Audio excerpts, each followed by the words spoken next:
Saan dapat nga? Diba? Mukhang iinom ka na naman ng paro Sa bagay, wala nang pipigil sa'yo. Wala na si Maita. Hanggang hindi tayo maalis dito sa lugar na to. Hanggang narito ako. Palagi kong naaalala yung pagiging masama kong ina kay Maita. Sige, Aling Amparo. Kami tutungo na ng Maynila. Mag-iingat ho kayo, ha? Kayo rin ha. Mag-iingat kayong dalawa sa Maynila. Nagkamali si Maita nang sagutin ka niya. Namatay siya dahil pinagpilitan mo siya sa buhay mo, hindi naman siya tanggap. Pinadala po ako ng kapatid ko dito para ihingi po siya ng tawad sa inyo. Wala ba kayo salamin? Bakit ayaw ninyo ipakita niyo sa akin yung itsura ng mukha ko? Ano nangyari sa... Fix it.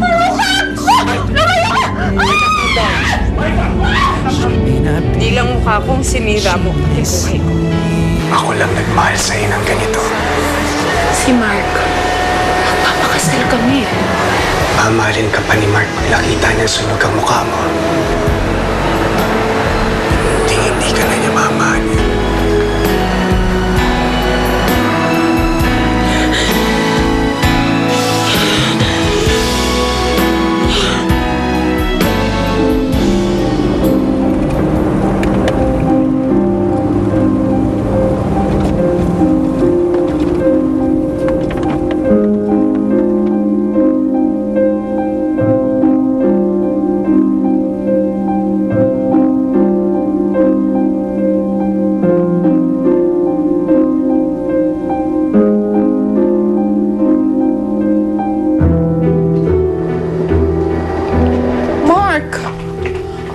Mark, where have you been? Your cousins were all waiting for you for supper. And I kept calling you, but you wouldn't answer your phone. Galing akong Batangas, ma. Batangas again. You went again to Maita. Mark, kahit ilang beses mong pupuntahan ng patay, hindi yan mabubuhay. You've got to move on. This girl is dead and everybody dies. Everybody dies. Yes, lahat ng mahal ko sa buhay namamatay. Si Dad, kapatid ko ngayon si Maita. They just all died on me like that. Son, what about me? I'm your mom. Hindi ba ako kasali dyan sa listahan na yan? I'm alive. And I love you. You love me? Kung mahal mo ako, dapat tinanggap mo si Maita. Para hindi ko na siya pinagtulakan para sumali sa Lakambini. Para hindi na siya sumakay sa aeroplano. Para buhay pa siya ngayon at nagpakasal na kami. How hard was it for you to accept her, Mom? Was it that difficult?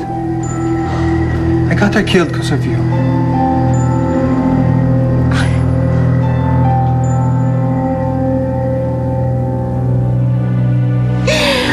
But why me?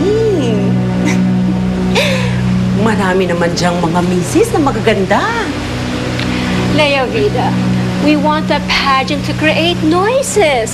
And that's the reason why we are inviting former winners ng beauty pageant to join us.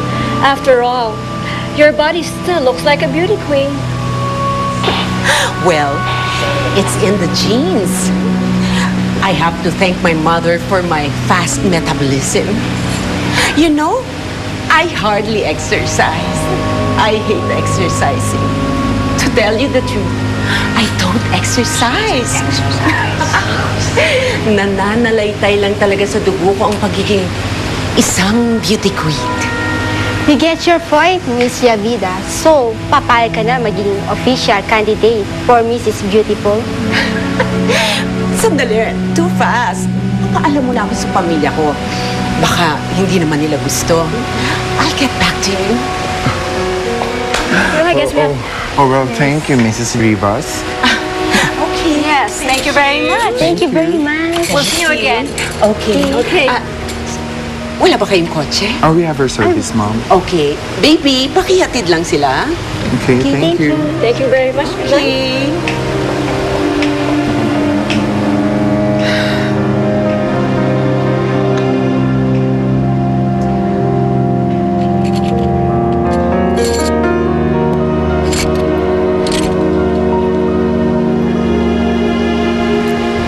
Mami, si Rebecca po. Andun siya sa Makati. In-invite kasi ang mga Lakambini winners para mag-ribbon cutting sa opening ng isang bar. You should go. hindi na po, okay na po ako dito. At saka dadating po si Steph. Sige po.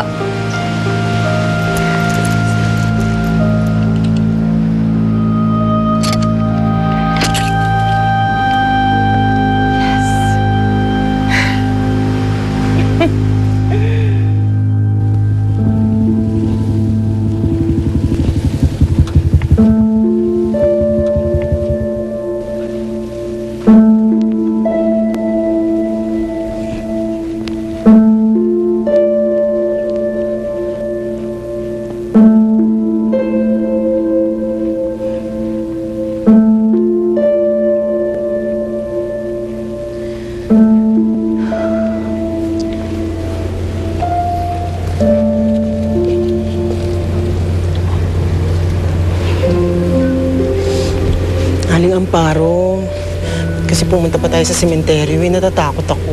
Hindi ba sinabi ko na nga sa inyo, gusto kong dumalaw kay Maita bago tayo umalis? Kasi baka maggabi na eh.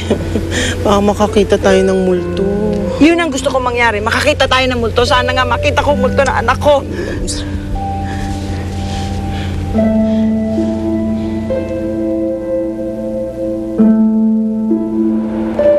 Maita, anak, kung nasaan ka man, sana napatawad mo na ako.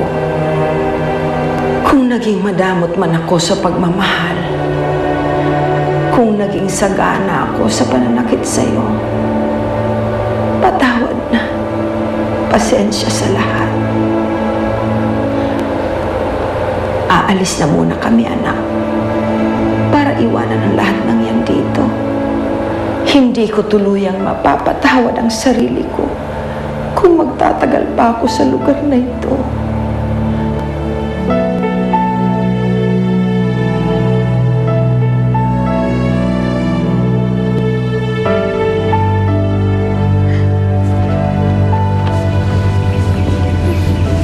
Maita, hindi ibig sabihin na dahil aalis kami dito, ay kakalimutan ka na namin. Wish ka magtatampo, ha? Mahal na mahal ka namin ng inay mo. At sa totoo lang, para talaga kitang anak. At mamimiss talaga kita.